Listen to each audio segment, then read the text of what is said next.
Hello friends, 60 days Christmas weight loss சேலஞ்சில் இன்றைக்கி day 18ஓட டயட் மீல் பிளான் என்ன அப்படிங்கிறது தான் இந்த வீடியோவில் நம்ம பார்க்க போகிறோம். எனக்கு வெயிட் எவ்வளோ இருக்கேன் அப்படின்னு செக் பண்ண முடியலை அப்படின்னு கவலையாக தான் இருக்குது. அதை விடைக்கும் அதை உங்கள் கூட ஷேர் பண்ண முடியலை அப்படின்னு இன்னும் ஜாஸ்தியாக கவலையாக இருக்குது. இருந்தாலும் ஒரு 1 or 2 டேஸ் வெயிட் பண்ணுங்கள். இந்தியா வந்ததுமே ஃபர்ஸ்ட் வேலையாக நான் அதை தான் பண்ணுவேன். ஏன் இப்படி சொல்கிறேன் அப்படின்னா, உங்களுக்கு டிஃப்ரெண்ட் தெரியுதா என்ன பார்க்குறப்போன்னு எனக்கு தெரியல. எனக்கு நான் நல்ல வெயிட் லாஸ் ஆனது மாதிரி ஃபீல் ஆகுது. அதனால் எனக்கே நான் எவ்வளோ லாஸ் ஆகிருப்பேன் அப்படின்னு பார்க்குறதுக்கு ரொம்ப ஆசையாக இருக்குது. ஸோ தட் ஒரு 2 டேஸ் நம்ம வெயிட் பண்ணி பார்ப்போம்.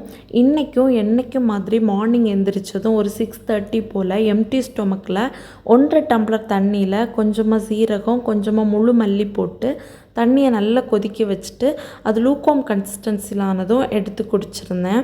அண்ட் இன்றைக்கி ஃபர்ஸ்ட் மீலாக பிரேக்ஃபாஸ்ட்டுக்கு ஒரு 8:30 போல் பப்பாயா பழம் இருக்கும்ல, அதுதான் எடுத்திருந்தேன். இது எல்லாமே எடுத்துக்கல, எல்லாம் சாப்பிடவும் முடியலை. இதில் ஆஃப் போர்ஷன் தான் எடுத்திருந்தேன். அதுவே எனக்கு ஃபில்லிங்காக இருந்துச்சு. அண்ட் லஞ்சுக்கு 1 o'clock 2 பாயில் பண்ண எக்கு, கொஞ்சமாக ஃபிஷ் ஃப்ரை அண்ட் மார்னிங் சாப்பிட்டுட்டு வச்சதில் மீதி இருந்த பப்பாயாவும் சாப்பிட்ருந்தேன். லஞ்ச் நல்லாவே ஃபில்லிங்காக தான் இருந்துச்சு. அண்ட் இன்றைக்கி லாஸ்ட் மீலாக டின்னருக்கு நேற்றுக்கு மாதிரியே 2 ஆரஞ்சு பழம் எடுத்திருந்தேன். அதுக்கப்புறம் எனக்கு பெருசாக பசிக்க எல்லாம் இல்லை. நிறைய பேர் கேட்குறீங்க, மார்னிங்கும் நைட்டும் ஃப்ரூட்ஸ் மட்டும் எடுக்கிறதுனால பசிக்கலையான்னு. பெருசாக பசிக்கலை எனக்கு. இப்போ அடாப்ட் ஆகிட்டேன், ஓகேவாக இருக்குது. அண்ட் அதுக்கப்புறமா ஃப்ரெண்ட்ஸ் கூட கொஞ்சம் வெளியில் போயிருந்தேன். அவங்க ஃப்ரூட் ஜூஸு அது இதுன்னு என்னென்னமோ ஆர்டர் பண்ணி சாப்பிட்டாங்க. நான் டெம்ப்டிங்கை கண்ட்ரோல் பண்ணணும். ஏன்னா நம்ம வெயிட் லாஸ் பண்ணணுங்கிற டார்கெட்டில் இருக்கிறதுனால டெம்ப்டிங்கை கண்ட்ரோல் பண்ணுறதுக்காக இந்த பைனாப்பிள் ஃப்ளேவரில் கொஞ்சம் ஸ்பைசினஸும் சால்ட்டும் மிக்ஸ் பண்ண ஒரு சிப்பப் இருந்துச்சு. அது மட்டும் எடுத்து குடிச்சிருந்தேன்.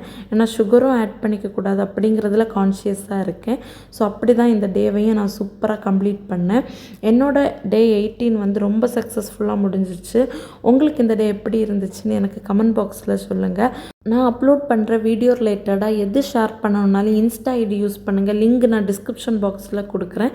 அண்ட் இந்த வீடியோ பிடிச்சிருந்தாலும் லைக் பண்ணுங்கள். நாளைக்கு இன்னொரு வீடியோட உங்கள் எல்லாரையும் மீட் பண்ணுறேன். டில் தென் டேக் கேர், பை.